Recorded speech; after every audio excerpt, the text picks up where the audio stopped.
A lot. They're gonna love you a lot.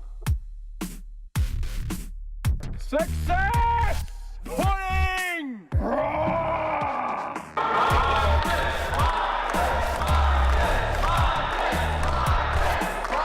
And now, ladies and gentlemen, the man we've all been waiting for. And waiting for. That man is Marcus the Motivator.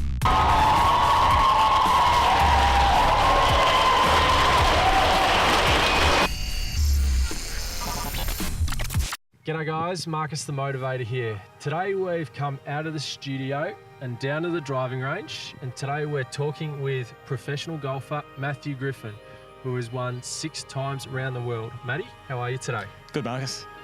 What was the transition like going from an amateur golfer, even at the very high level, into the pro ranks? How was that for you? What was that like?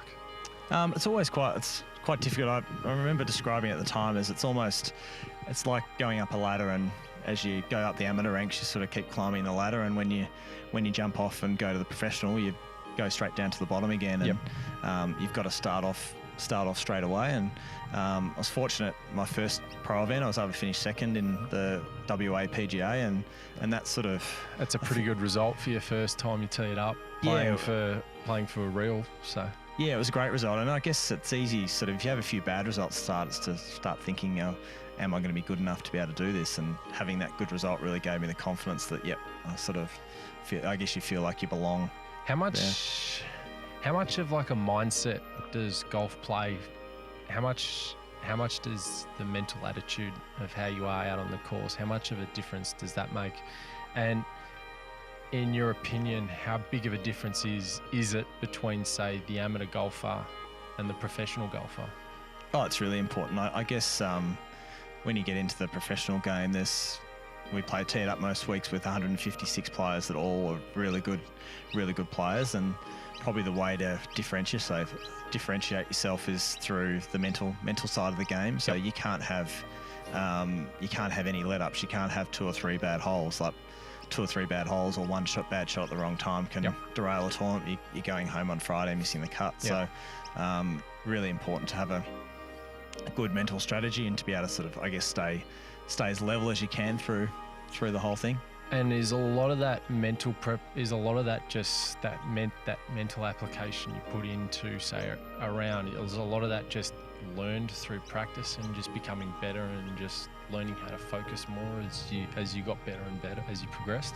Yeah, really through experience, I guess. You learn from your mistakes, and I've worked with some mental coaches over the time to sort of try and to make sure that works well, because golf's a tough thing. You play 72 holes over 4 days, so you've really got to be able to do it for, it's probably essentially 20 hours, so it's a long while to concentrate and stay in the game. Describe some to the people out there, to those who may want to try and become a professional golfer, or those who are very close to doing it.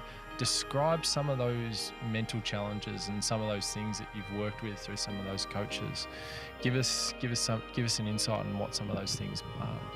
Yeah, well, I guess so. I mean, golf's such a difficult game that you're always going to have your ups and downs. So there's going to be weeks where you're playing really well and the game comes easy to you. But there's going to be months or even a couple of months on end where you're just sort of struggling with your game. You might have missed a couple of cuts, and the way golf works, we pay for all our expenses. So it's sort of the cost can start right to getting up, and then you might find yourself on Friday having to make a 6-foot putt to make the cut. So you can pay the bills for the next month or so. Yeah, and it's really just, I guess, golf's a lot about trying to be almost like keep your heart rate down, stay in a really just in a calm space. It's just another shot. Have you ever found yourself in any of those spots where you've struggled, you're going, oh shit, I don't know what it's going to be like for the next few weeks, and I really need to go out there and shoot something low? There's been a few times there where, especially you get to the end of the year and you haven't made enough money to keep your card for next year, and you just have to have a good result. And I often find that I think it really focuses you, and you realise that you can't afford any mental lapses. Sort of sometimes if you've had a few good weeks, it's easy to sort of, you get a bit almost relaxed. It's trying to find it's like if you look at, there's like a level in your mental where you are, and there's like a small gap in the middle there that you've got to find. If you're too low, it's no good, and if you're too high, it's no good. So I guess I wish I could find it more. I'm doing as much as I can to get in that spot, but when you find that sweet spot, it's a good place to be. Well, I suppose, you've had, I think it's 6 wins now professionally. What was it like when you got that first professional win? How was that feeling?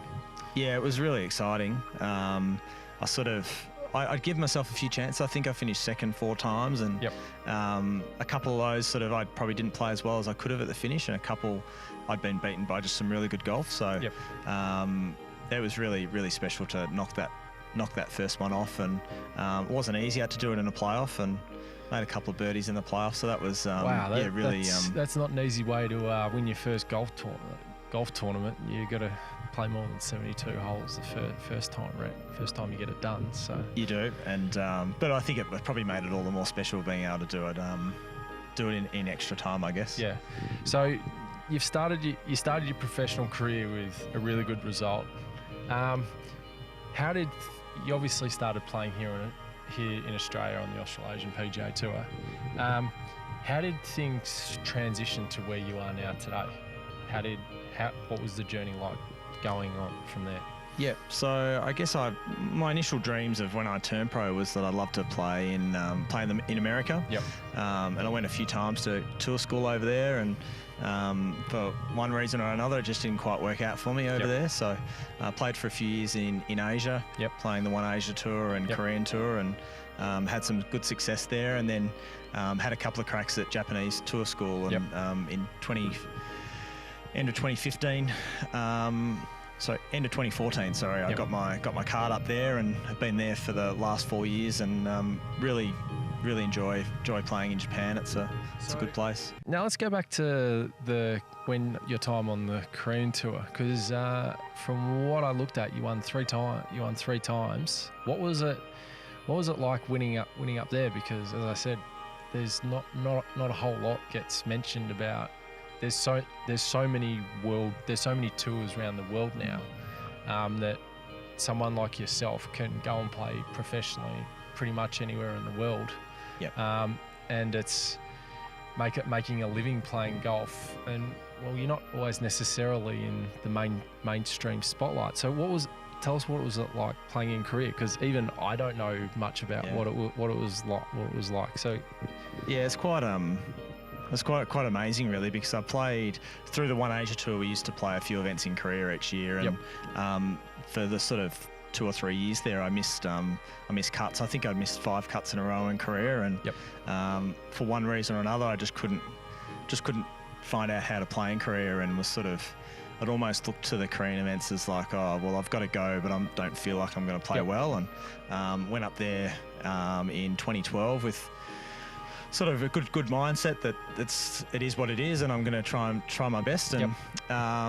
And then I got to, I think it was the High One Open, and I remember hitting my first tee shot out of bounds and thinking, oh, well, that's a good way to start. That's a good way to start the tournament, and kind of really just got it going from there, and played great, played some really good golf on the Sunday and got the win, and so it was it was almost like a real mental hurdle to overcome, and then the funny thing was that I think I won 3 of my next. I'd won 3 out of about 6 or 7 events in Korea. So it went from being a place where I didn't play well to a place where I felt I couldn't play badly. Is there anything you can put your finger on it? Like, was there anything did you work out the reasons why things changed? I think Korea is a very it's a different country. It's a beautiful country. People are great, but it can be a little bit harder to travel around when you first get there. Yep. And I just for one reason or another, I'd struggled on the golf courses, even though the type of golf courses they have there really suit my game. You've got to be straight off the tee and putt well. So that really fits well into my strengths, I guess. And I think just once I got that win, once I'd overcome that mental hurdle, it was like I can do it I can do it here. So, and it just sort of worked out really well. So I think the one thing you just mentioned there was the struggle with maybe travelling a bit. Is that something that you've had a bit of trouble with? Has that been a challenge for you throughout your career? Have you had challenges because you've been playing overseas? Yeah. Talk us about some of the challenges with travelling as a professional golfer. Yeah, well, it can be difficult sometimes. Especially playing in Asia, when sort of I played in India and different places, and the hardest things to find sort of food that's safe to eat, and sort of, I guess, keep your diet good, and then just finding different cultures and those type of things, which is hard. But I think over time you sort of learn to embrace everything that it comes with, and every country's got its good bits and its bad bits, and we've got that in Australia. Yeah, it's the same here. Plenty of so I think it's just embracing the good things, and like, as I say, with Korea, like, I've learned to love it over there, and it's a great, really good country and a great place for people to visit. So moving on from the Korean tour, you're now playing on the Japanese tour most of the time throughout the year. So you play on the Japanese tour and you play here on the Australasian PGA Tour. How long have you been playing on the Japanese tour? I think it's 4 or 5 years now. Yeah, so this will be my fifth year up there this year. And how much are you enjoying going up there, especially over the middle of the year, going into the northern hemisphere when it's nice and warm? And yeah, it is. It's nice to beat the Melbourne winter. We get to go up there, and I guess being a golf pro, it's one of the nice things. It's sort of the tour follows the summer, so get to get out of the winter time and get into golf. Although Japan, it's an incredible country, because this time in February it's freezing, and then in June, July it's absolutely incredibly hot. So so talk us about some of the experiences you've had playing and traveling around Japan. Like, I'm sure you've had plenty of challenges, not just playing wise, but also culturally, and trying to learn how they do things up there and how they play golf up there, because I'm sure the golf that they play in Japan is very different to here in Australia.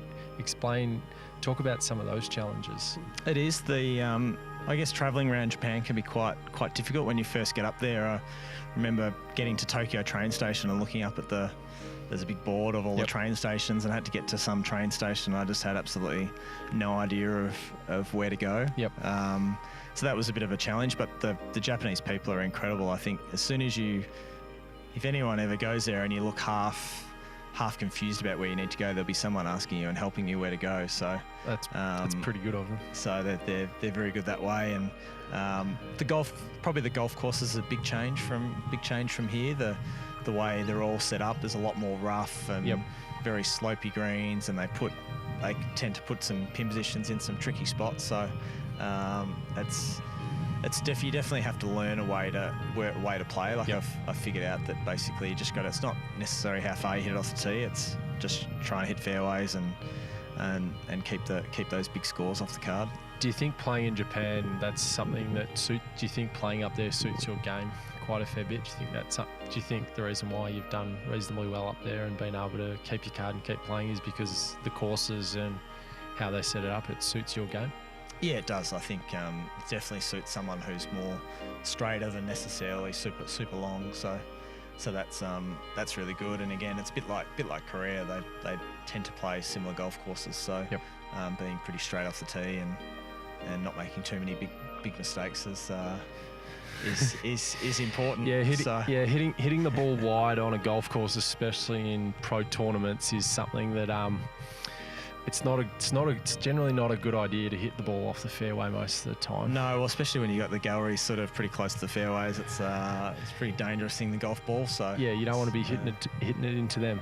To anyone out there who wants to become a professional golfer, and they might be seeing all the big tours around the world, and they're thinking themselves, it might be too hard for me to get onto those tours. What would your advice to be to them, looking through your own experience, having tried to play in America and then now settling where you are? Yeah, I think it's sort of, really important things to find find a good coach, someone that can really sort of help enhance your game, and that's really important. Then to practice smart. I think having my uni background and going to a lot of time when I was younger, I sort of had to really make sure that when I practiced well. That was because you can easily. I see a lot of people come out and they practice for 6 or 7 hours, and it's a bit of a waste of time because they might as well have. They could have been there for 2 or 3 hours and done some really good work. And got a lot more out of that. So I think that's really important. And then the other thing I'd say is compete. So we're lucky in Australia. There's a lot of sort of 36-hole events in and around the world.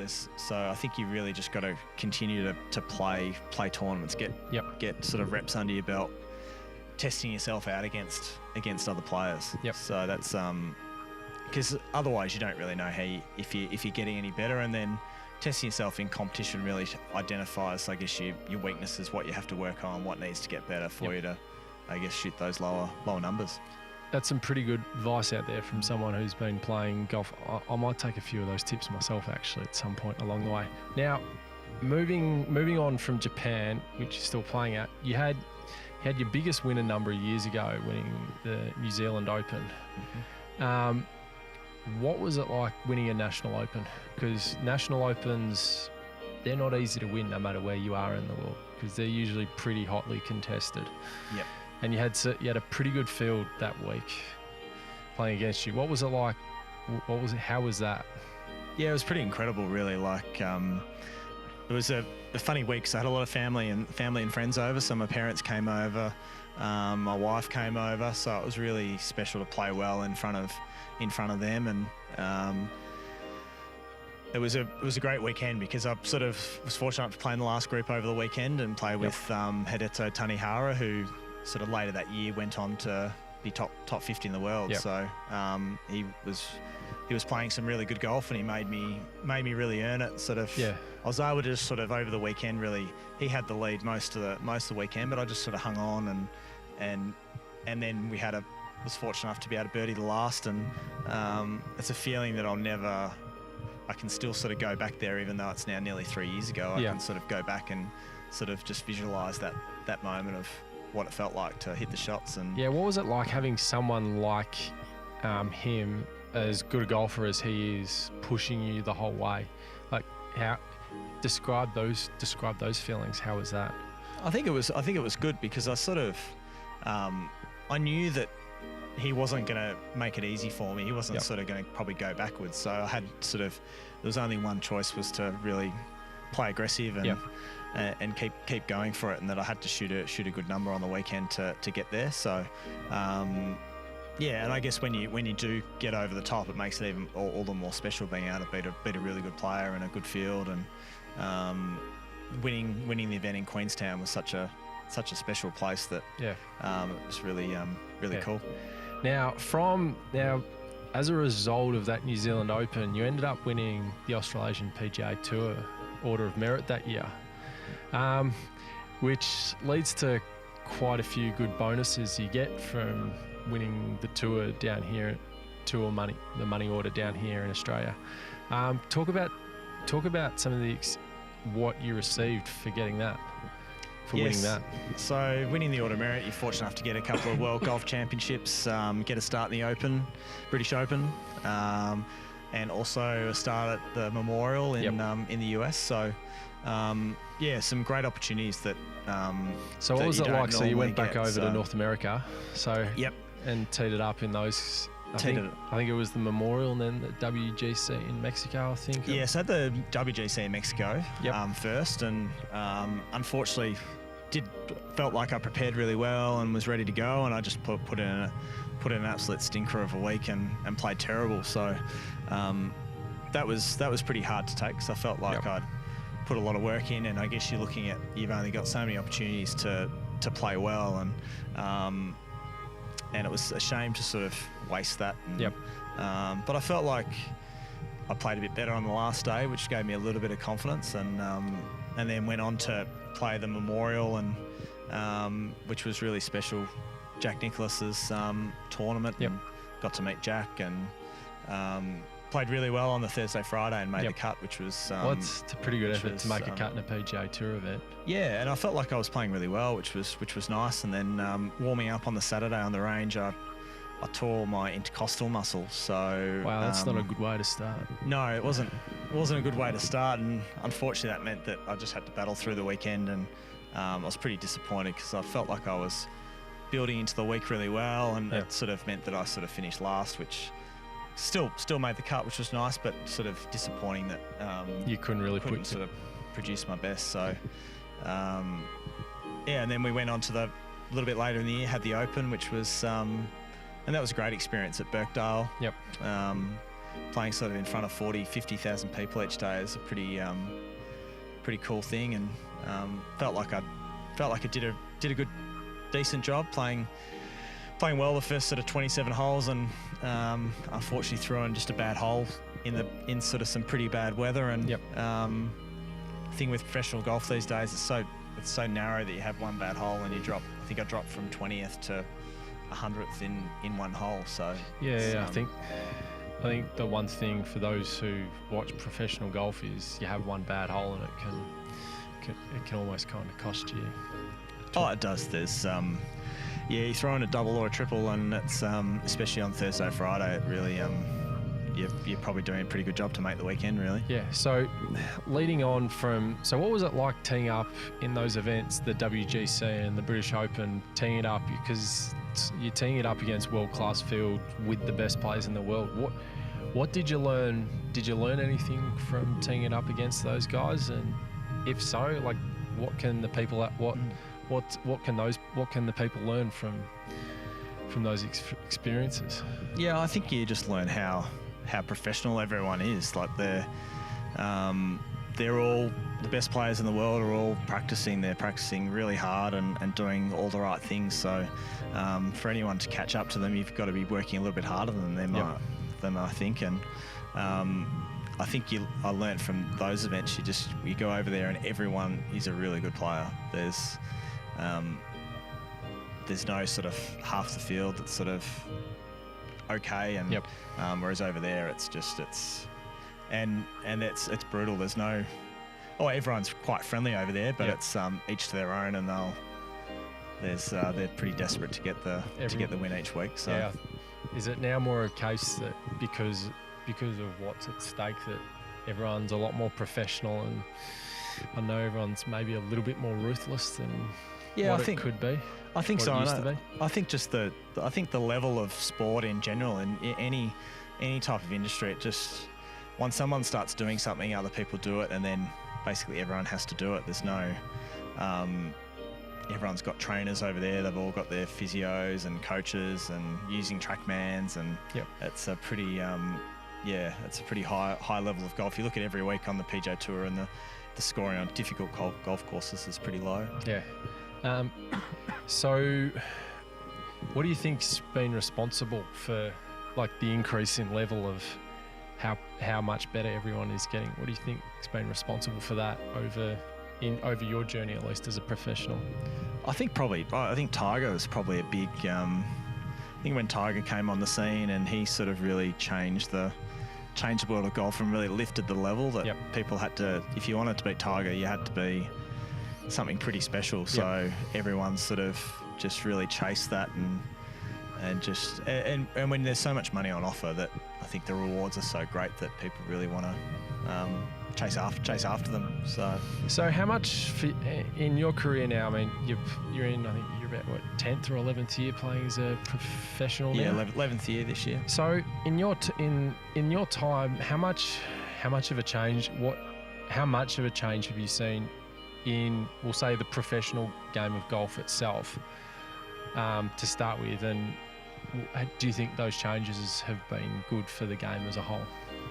Yeah, I think overall it's good for the game. I think it's one of those things when you're involved in it, you don't notice the change as much because it's sort of a gradual change. But I'd love to. One thing I say to a few people is I'd love to see if I went back as the golfer I am today and played 10 or 11 years ago, where my level would have sort of met me, because I think my game's improved over time.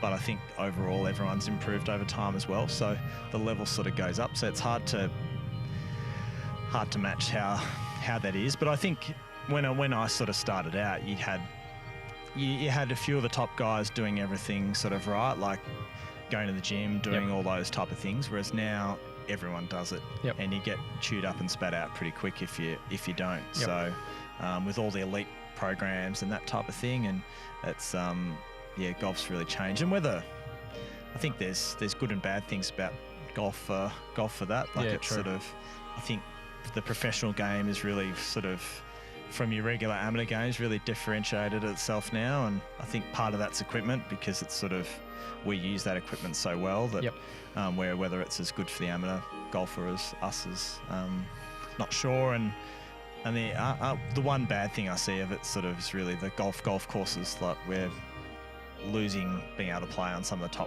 top courses because the golf's sort of overpowering that now. So you think the professional game, to an extent, could be becoming a bit too much for the golf courses? Like, it's just with the length the ball goes and players are hitting it now. Sort of, if we go and play some of the old great classic golf courses like St Andrews and that, they get a bit sort of they're just not played the way they were designed to anymore. So well, for everyone out there, and for those who are aspiring to be professional athletes, especially professional golfers, I think your story and your journey so far is one that everyone should definitely have a look at and take notice of, because while it's not the glitz and the glamour of the US PGA Tour or the European Tour, you've managed to carve out a pretty good professional career for yourself for the last 10, 15 years. So to everyone out there watching this, what's the best way someone can say get in touch with you or follow you? Twitter? Yeah, probably follow me on Twitter at Matt Griffin Golf, or and then there's always scores up on the internet. Sort of there's an app, Flash Score, that has all the golf scores up. So come and check it out, or follow me on Instagram, same Matt Griffin Golf, and I usually post a few things about my progress. So, well, there you go, guys. Matty, thank you very much for your time. Thanks, Marcus. Thank you very much. Yeah.